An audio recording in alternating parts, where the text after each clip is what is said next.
Mga bro, may isa na namang malupit na balita mula sa ADAS 2024. Ipinapakilala ng Hanwha Aerospace ang kanilang Chunmoo Multi-Rocket Launcher System, MRLS, para sa Pilipinas. Kung may isang bagay na kayang magdala ng matinding firepower sa AFP, eto na yon. Ready na ba kayong malaman kung bakit highly recommended itong Chunmoo MRLS para sa atin? Una mga bro, power ang labanan dito. Ang Chunmoo MRLS ay kayang maglunsad ng iba't ibang rocket sa loob ng ilang segundo.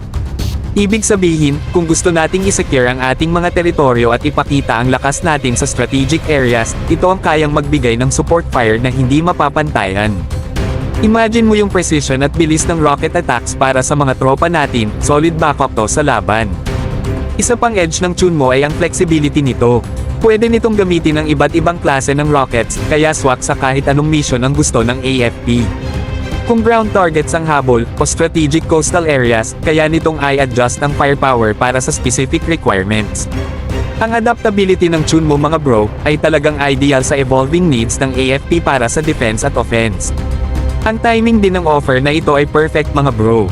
Sa Horizon 3 phase ng RAFP-MP, priority ng Pilipinas ang pag-level up ng ground defense capabilities. Sa mga ganitong sistema, ang mga tropa natin ay magiging mas handa, lalo na sa regional challenges na kinakaharap natin ngayon. Alam naman natin, pagdating sa national security, hindi tayo dapat nagpapabeb. Gamitin ang budget sa mga tunay na kailangan ng bansa. Kung may full backon tayo sa maintenance, training, at tech upgrades, sure na walang masasayang na resources sa mga assets na to.